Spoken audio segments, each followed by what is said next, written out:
Really? Yeah. Just leave it off? Yeah. Alright.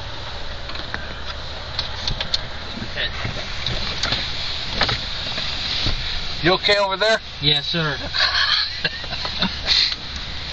Some of you can move over here, you know, just to give you, it's not so crowded or what.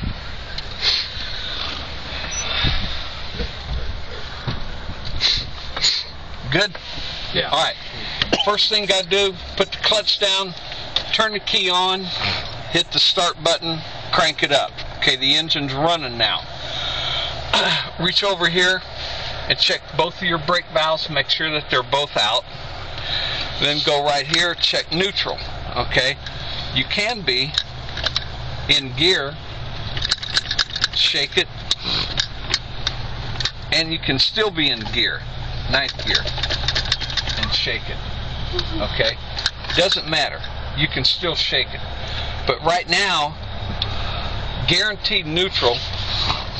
Right now it's in the center of the gear pattern, ready to go 2nd or 3rd. Okay? Bring the gear shift over with your finger to your right leg. You get to a place like right there, you can't go no farther. The spring is closed. There's a spring between the center of the gear shift pattern to the left wall. Okay, the spring is closed. Okay, just let it go and it goes right back to the spring opens and takes it right back to the center. That's guaranteed neutral. Okay, now the engine is still running. Mentally you want to go right here and check your brake valves. Okay, your air gauges. Make sure that you got at least 100. Okay, that's what you're looking for, 100 or more. Let's just say, for instance, you don't have 100 and your low air pressure buzzer is going off. Okay, that automatically tells you, because you hear the buzzer, you're low on air pressure. Okay, so just let the examiner know, my vehicle is low on air pressure. While my vehicle is rebuilding the air pressure, I'm going to go ahead and begin with my in-cab inspection. Or at this point, I'm good with my air pressure 100 or more, and just tell them, okay, I'm ready for my in-cab. Okay. I start with safety equipment. You don't have to. Safety equipment. Seat belt. Attached securely, not cracked, frayed, or worn. You got to bring it all the way across your body and physically lock it. And then you physically unlock it, because it locks securely and it unlocks freely, and take it right back to where you got it from. Okay. And then securely mounted to the floor. Just know that it's underneath your left leg. Securely mounted to the floor, I have a 10 BC fire extinguisher that's fully charged. Okay, also in the cab of my vehicle, I got 3 red reflective triangles securely mounted. Also, I got spare fuses for a fuse-based electrical system. Okay, then what I do, I go 3 o'clock and 9 o'clock, do a little bit of this. Now the truck is running still, okay? I'm allowed to have no more than 10 degrees of free play on my steering wheel with the engine running. Center of the steering wheel, city horn, working. Top left of the windshield, highway horn, it's working. Just a little toot and a little beep beep right there. Windshield, not cracked or broken, it's free of obstruction. Windshield wipers are secure. Blades are secure to the arm.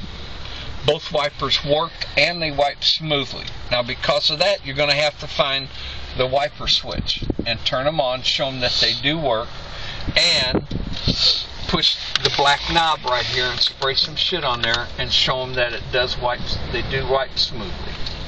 Okay. Right below the trailer valve, directly below the trailer valve, is the wiper switch. Just turn it to the right and they come on. Or turn it clockwise and they come on. Okay. All the way out to the far right, mirror, mounted securely. Not cracked, damaged, or broken, is free of obstruction. The passenger side mirror and the driver's side mirror are both properly adjusted for me. And what I do, I look at the Freightliner grab handle on that door. It looks just like that one, but it's on the passenger door, and it's lined up perfectly to come back to the dash. I got 3 gauges that I got to talk about. Voltmeter.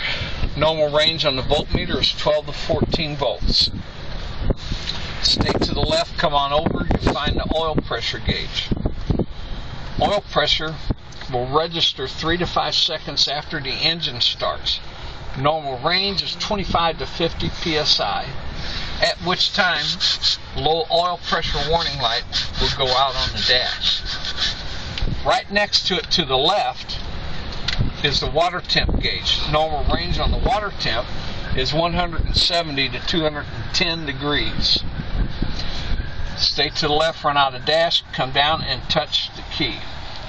Okay? When I touch the key, I say, help me, and I look, make sure I understand or I can see what else I got to get on this lower part of the dash. Okay, first thing I come to, turn signal. Left turn signal indicator is working on the dash. Now remember, the engine's running. Okay, right turn signal indicator is working. Come back to the middle. Find the silver tab, pull it out. Four-way flasher indicators are working. Okay, then you can go left turn or you can go right turn, cancel those out. Go back to the middle, and at this time go back to the middle, find your headlight switch, turn them on, and now the help me. Okay, show them that your high beam indicator comes on.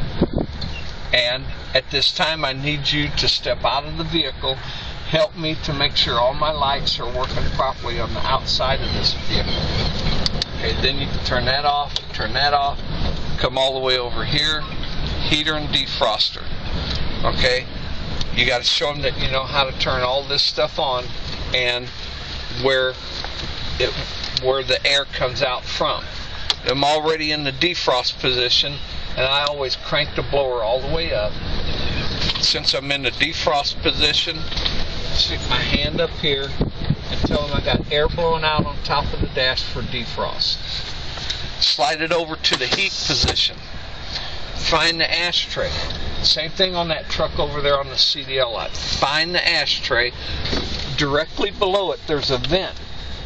I got air blowing out to the floor for heat. Okay, then you can calm this down a little bit.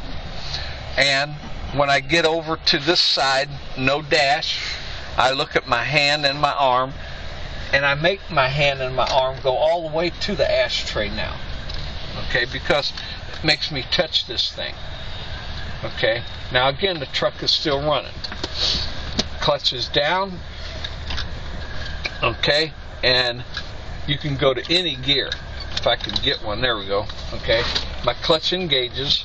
I can go into gear, out of that gear smoothly, and my clutch disengages. Okay, and then once you do that, make sure you find neutral. Now it's time for the tug test. Tractor valve, all by itself. Trailer valve, all by itself. Okay, you got to be in first gear and decide, make your mind up which one of these two you want to start, which one you want to finish with, because it doesn't matter. Okay, but I'm going to tell myself I'm going to start with the trailer. So what I tell the students to do, just reach for one of these. Don't say shit, just reach for one of them. Whichever one you reach for, you're releasing.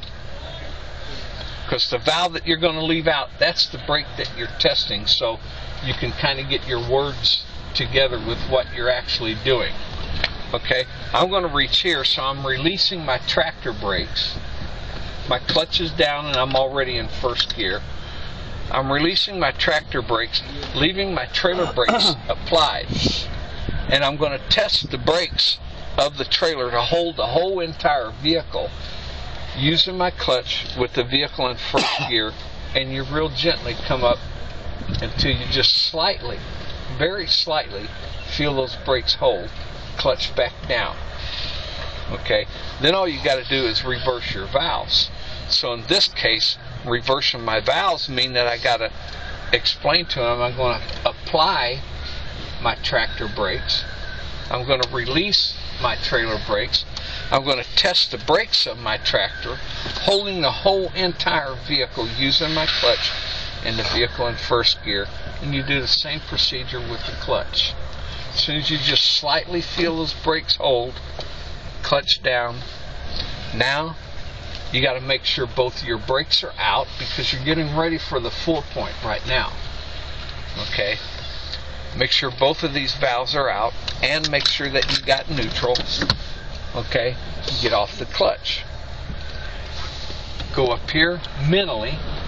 Don't say nothing to the examiner. Just mentally go right here. Make sure you got 100 or more on your air gauges. And if that is good, and just tell them, okay, I'm ready for my 4-point brake test. Okay. Step number 1. I'm going to fan my pressure down to approximately 90 psi to allow my governor to cut in.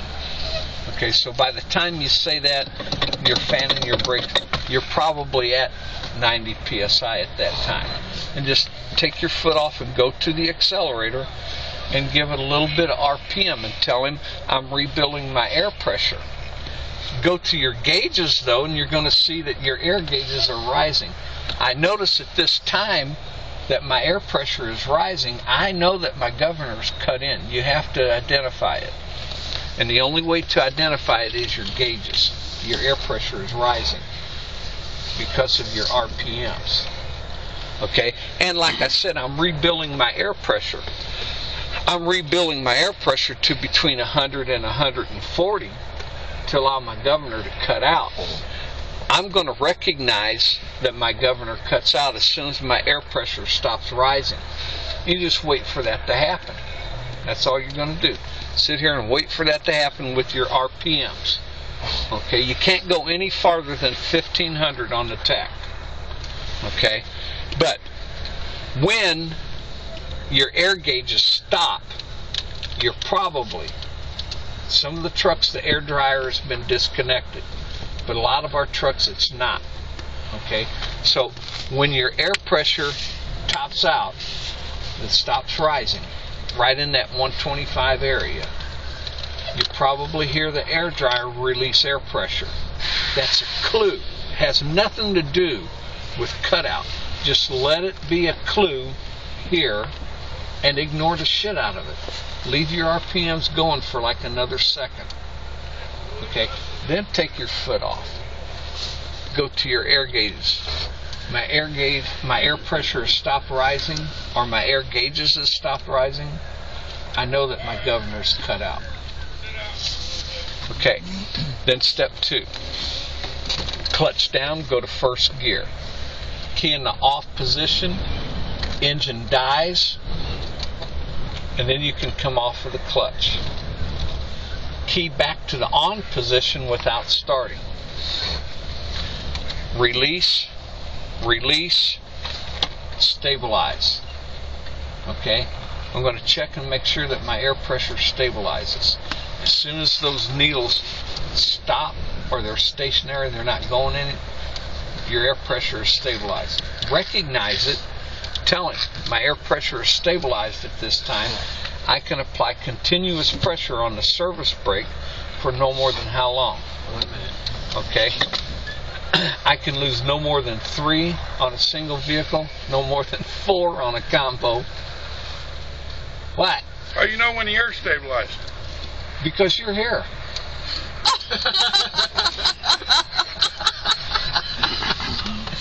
But I already told them that. You missed out. I had to pee, Ivan.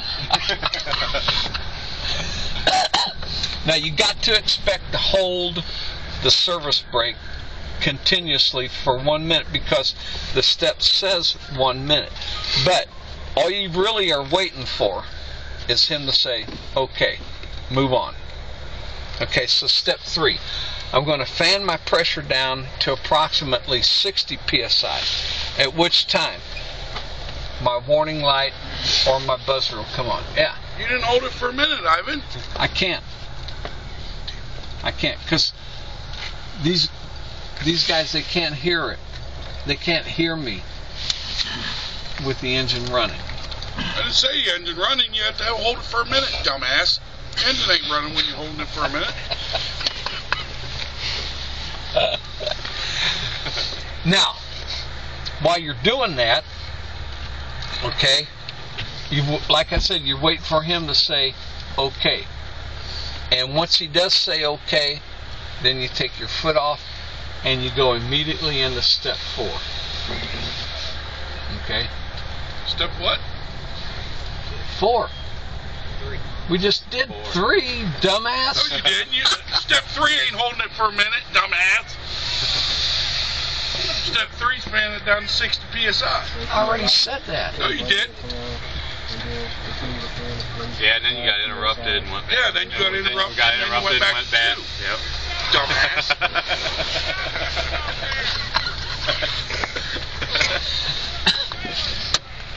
When the buzzer goes off, let him know that your low air pressure warning buzzer has already went off.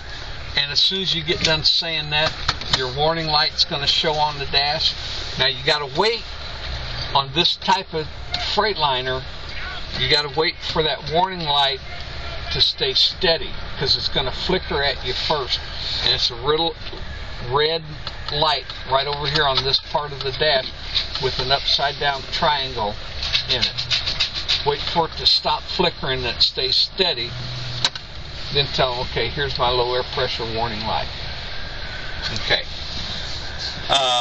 Step 4, I'm going to continue to fan the pressure down to between 20 and 45 psi, at which time my trailer valve and my tractor valve will both pop out of the dash.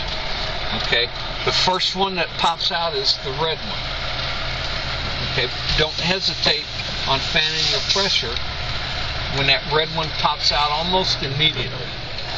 Okay, the yellow one, continue fanning, and the yellow one's going to eventually come out tomorrow sometime.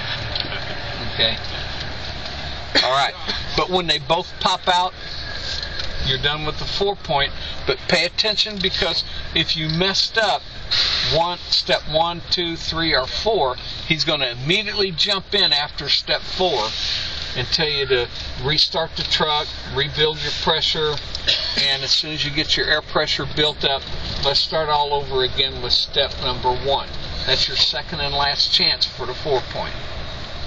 If he doesn't immediately say anything to you about restarting the truck and rebuilding your pressure, just start looking for some stuff that you might have missed or forgot. 2 magic words or I'm done, and then take your punishment after you say that. Alright. Go. Good. Alright, a smile for the camera and we're done. You pat.